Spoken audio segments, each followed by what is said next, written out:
అందరికీ నమస్కారం అండి. ఈరోజు తెలుసు మీ అందరికి ఈరోజు ప్రెస్ మీట్‌కి గల కారణం ఏంటని.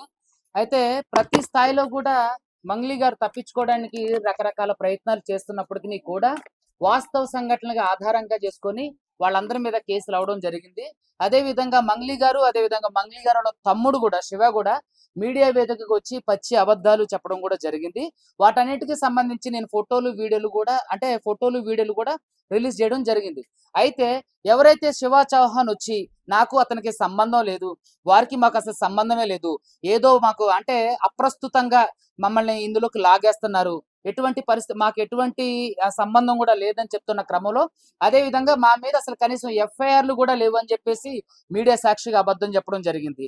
తప్పండి. ఖచ్చితంగా గద్వాల్లో ఏదైతే సిసిఎస్ ఉందో దాంట్లో మంగ్లీ గారు అండ్ మంగ్లీ గారు వాళ్ళ తమ్ముడు కూడా ఉన్నారు ఎఫ్ఐఆర్ కాపీలో. అదే విధంగా నల్గొండలో పెట్టబోతున్నటువంటి సిసిఎస్ లో ఉన్నటువంటి కేసులో కూడా వాళ్ళు ఉన్నారు. అదే విధంగా హైదరాబాద్ లో ఉన్నటువంటి గచ్చిబౌలి ఏదైతే ఉందో గచ్చిబౌలి ఈఓడబ్ల్యూలో కూడా వాళ్ళ పేర్ల మీద కూడా ఎఫ్ఐఆర్లు అయినాయండి. దానికి సంబంధించిన ఇన్ఫర్మేషన్ రావాల్సి ఉంది. అదే విధంగా ఈఓడబ్ల్యూలో ఎవరైతే రమావత్ మధు, అదే విధంగా హేమాకాంత్ రెడ్డి, మిగిలిన వాళ్ళు ఎవరైతే ఉన్నారో వాళ్ళ మీద ఉన్నటువంటి దీనికి సంబంధించినటువంటి ఎఫ్ఐఆర్ కాపీ, వాళ్ళు ఎంత ఫ్రాడ్ చేశారని దానికి సంబంధించినటువంటి ఆధారాలు కూడా మేము ఈ రోజు ప్రెస్కి ఇవ్వడం జరుగుతుంది. అదే విధంగా నిన్న డీజీపీ ఆఫీస్కి వెళ్ళి డీజీపీ గారిని కూడా సివి ఆనంద్ గారిని కలవడం జరిగింది. కలిసినప్పుడు ఆయన సానుకూలంగా స్పందించారు. ఖచ్చితంగా దీని మీద ఉన్నతమైన విచారణ జరిగిస్తామని చెప్పి హామీ ఇచ్చారు. అదే విధంగా మనకి సోమవారం రోజు సీఎం గారు అపాయింట్మెంట్ కోసం ప్రయత్నం చేస్తున్నాం, అది ఆల్మోస్ట్ కన్ఫర్మ్ అయినట్టే. సో ఆ రోజు కూడా ఇంకొన్ని అంటే సీఎం గారిని కలవడానికి గల ముఖ్య ఉద్దేశాలు ఏంటంటే దీని మీద ఖచ్చితంగా సిట్ లాంటి ఒక ఉన్నతమైనటువంటి విచారణ కలిగినటువంటి ఒక సంస్థను ఏర్పాటు చేసి దీంట్లో కులంకషంగా లోతుగా విచారణ చేస్తే తప్ప దీంట్లో ఎవరైతే బాధితులు ఉన్నారో వాళ్ళకి న్యాయం జరగడానికి అవకాశం లేదు. కాబట్టి దయచేసి ప్రజలందరూ గమనించండి. అదే విధంగా మంగ్లీ వాళ్ళ తమ్ముడు దీంట్లో డైరెక్ట్ గా ఇన్వాల్వ్ అయి ఉన్నారని చెప్పి పోలీసులే వాళ్ళకి సంబంధించినటువంటి బ్యాంక్ ట్రాన్సాక్షన్స్ కూడా రిలీజ్ చేయడం జరిగింది.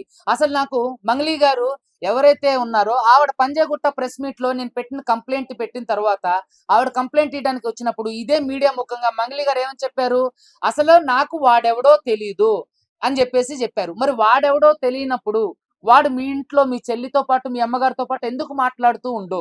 రెండవది, ఈ కట్టలు లెక్క పెట్టే వీడియోలో ఉంది ఎవరండి ఇతనా అని అంటే మరి అతనెవరు అని అంటే ఆడెవడో అని అన్నాను, అతనెవరు అని అన్నారు. మరి మిర్చి తోటలోని అదే విధంగా వంగ తోటలో వాళ్ళందరూ కూర్చొని వెనకాల కూర్చున్న భరత్ చౌహాన్ కూడా వాళ్ళందరూ కూడా చాలా క్లోజ్ గా దిగినట్టు ఫోటో మీకు నేను రిలీజ్ చేయడం జరిగింది. మరి ఇప్పుడు మంగ్లీ గారు దీనికి ఏం సమాధానం చెప్తారు? ఈ నోట్లు లెక్క పెట్టే ఫేసా అండి అని అన్నారు. నేను చాలా సార్లు మీడియాలో కూడా చెప్పాను, ఏమండి అందులో తప్పుగా ప్రచురించబడింది, వేరే ఎవరన్నా ప్రెస్ వాళ్ళు తప్పుగా వేసి ఉండొచ్చు మేబీ. సో అందులో ఉన్నది భరత్ కుమార్ చౌహాన్ అని అన్నారు. తర్వాత మీడియా వాళ్ళు కూడా అడగడం ఏమైందంటే ఇతను ఎవరండి మరి అంటే ఆ నోట్లు కట్టలు లెక్క పెట్టేది ఎవరంటే మంగ్లీ గారు మీడియా సాక్షిగా ఏదైతే పంజగుట్ట పోలీస్ స్టేషన్ ఉందో ఆ పోలీస్ స్టేషన్ లో ఏమని చెప్పారు, ఎవరో మాకేం తెలుసండి అని అన్నారు. మీరు చూస్తే బైగన్ తోటలో చక్కగా వాళ్ళ వెనకాల కూర్చొని మిర్చి తోటలో ఆయన భరత్ చౌహాన్ ఉండడం జరిగింది. ఏంటంటే ప్రతి స్థాయిలో కూడా మీరు చూసినట్టయితే మీడియా ముఖంగా నేను చెప్పేది ఏంటంటే, నేను చెప్పేది కాదు, పోలీసులు ఇచ్చిన ఇన్ఫర్మేషన్, పోలీసులు రిలీజ్ చేసింది ఏంటంటే మంగ్లీ గారికి వాళ్ళకి జరిగిన బ్యాంక్ ట్రాన్సాక్షన్స్ కూడా బయటికి రావడం జరిగింది. మీరందరూ కూడా గమనించండి ప్రజలారా, ఎవరిని మభ్యపెట్టడం కోసం ఇవన్నీ చేస్తున్నారు, ఎవరిని తప్పుదోవ పట్టించడానికి ఇవన్నీ చేస్తున్నారు, ప్రజలు పిచ్చి వాళ్ళలాగా వెర్రి వాళ్ళలాగా కనిపిస్తున్నారా? దయచేసి ఇప్పటికైనా సరే బాధితులకు న్యాయం జరిగే వైపుగా మీరు రావాలని చెప్పి నేను విజ్ఞప్తి చేస్తున్నాను. ఇక్కడ మంగ్లీ గారు చేసేది ఏంటంటే నేను బాధితులకు అండగా ఉంటాను, అది కేవలం స్టేట్మెంట్లకు మాత్రమే పరిమితం అయ్యింది. క్రియాశీలకంగా ఎక్కడా కూడా మంగ్లీ గారు బాధితులకి న్యాయం చేసే దిశగా రాలేదు. ఎందుకని మరి మీరు స్టేట్మెంట్లు ఇచ్చారు అంటే ఊగదంపుడు మాటలేనా? మీరు క్రియాశీలకంగా వర్క్ చేయరా? ఎందుకని మరి ఇన్ని రోజుల నుంచి ఎప్పుడైతే డీజీపీ గారిని కలిశారో అక్కడ నుంచి సర్వత్రా ఆమె మీద వ్యతిరేకత వచ్చిందో అప్పటి నుంచి మీడియాకి ఎందుకని మంగ్లీ గారు దూరంగా ఉన్నారు?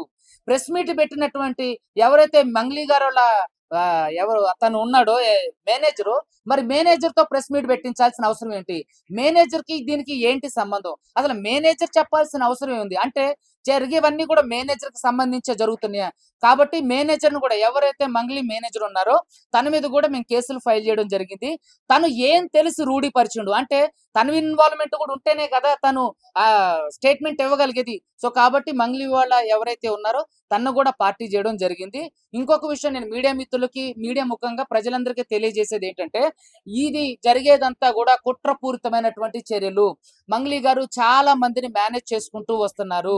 మేము నిజంగా చాలా బాధాకరం ఏంటంటే, మొట్టమొదటిసారిగా నేను చాలా బాధపడిన విషయం ఏంటంటే, సివి ఆనంద్ గారు సానుకూలంగా స్పందించినట్టే స్పందించి చాలా విముఖంగా ఉన్నారు. నాకు మొట్టమొదటిసారిగా సివి ఆనంద్ గారి మీద ఒక్కసారిగా బాధ అనిపించింది. అరే! ఆయన కలవడానికెళ్తే సార్ ఒక ఫోటో ఇవ్వండి. మరి మేము మిమ్మల్ని కలిసినట్టు మీడియాకి ఇవ్వాలంటే అవసరం లేదు అని చాలా అంటే ఆహ్, అంటే బాధ్యతాయుతంగా మాట్లాడడం కూడా చాలా బాధ కలిగించింది. నేను మొట్టమొదటిసారిగా ఎక్కడ బాధితులకు న్యాయం జరగకుండా పోతుందని చెప్పి చాలా బాధపడుతున్నా. ఈ మీడియా ముఖంగా కూడా నేను సివి ఆనంద్ గారిని అడుగుతున్నా. ఎందుకని మంగ్లీ గారెళ్తే మంగ్లీ గారికిచ్చారు ఫోటో. మంగ్లీ గారికి సంబంధించినటువంటి అడ్వకేట్ గారెళ్తే మంగ్లీ గారు అడ్వకేట్ గారికి మీరు ఫోటో ఇచ్చారు.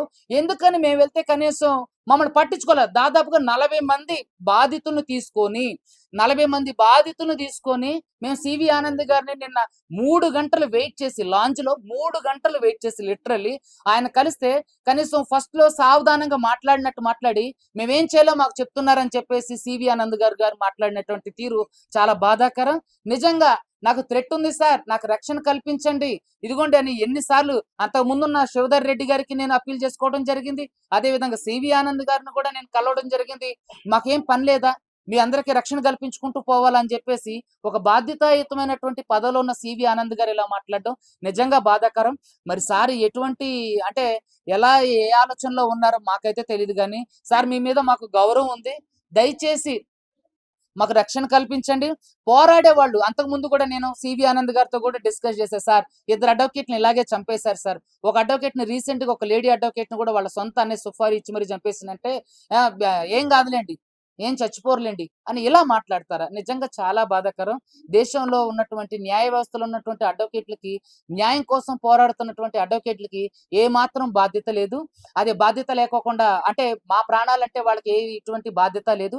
ఇంకొక విషయం నేను చెప్పదలుచుకునేది ఏంటంటే మీడియా ముఖంగా ఎందుకని ఇంతమంది 40 మంది విక్టిమ్స్ దాదాపుగా నల్గొండ, దేవరకొండ ఈ ప్రాంతాల నుంచి వచ్చి మిమ్మల్ని గంటలు గంటలు వెయిట్ చేసి మీ అపాయింట్మెంట్ తీసుకొని 3 గంటలు మళ్ళీ లోపల వెయిట్ చేసినప్పుడు కనీసం నవ్వుతూ మాట్లాడేంత టైం కూడా కనీసం మేము ఎక్స్‌ప్లెయిన్ చేసేంత టైం కూడా ఇవ్వకోకుండా అక్కడ ఉన్నటువంటి ఏసీపీ గారితోని తర్వాత కానిస్టేబుల్ గారితోని అంటే ఇట్లా లాక్కొని మరీ తీసుకెళ్తుంటే కనీసం మేము చెప్పేది వినండి సార్ అన్నా సరే వినేంత టైం లేకోకుండా సివి ఆనంద్ గారు ఉండటం నిజంగా బాధాకరం.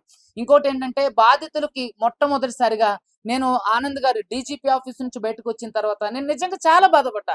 అరే! ఒక న్యాయవాదికి ఆయన అంటున్నారు, "మీరు అడ్వకేట్ గదా! అర్థమవుతుంది" అని ఇలా మాట్లాడుతున్నారు. ఆయన ఫేస్ ఎక్స్‌ప్రెషన్స్ గూడా. నిజంగా చాలా బాధాకరం సార్. మీరంటే మాకు చాలా గౌరవం. మీ ఇంటర్వ్యూలు ఎన్నో చూసి మేము ఇన్‌స్పైర్ అయ్యాం. ఎంతో మందికి మీరు న్యాయం చేశారు. అదే విధంగా ఈ కేసులో గూడా మీరు పక్షపాతం చూపించకుండా అందరికీ న్యాయం చేస్తారని నిజంగా నేను కోరుకుంటున్నా.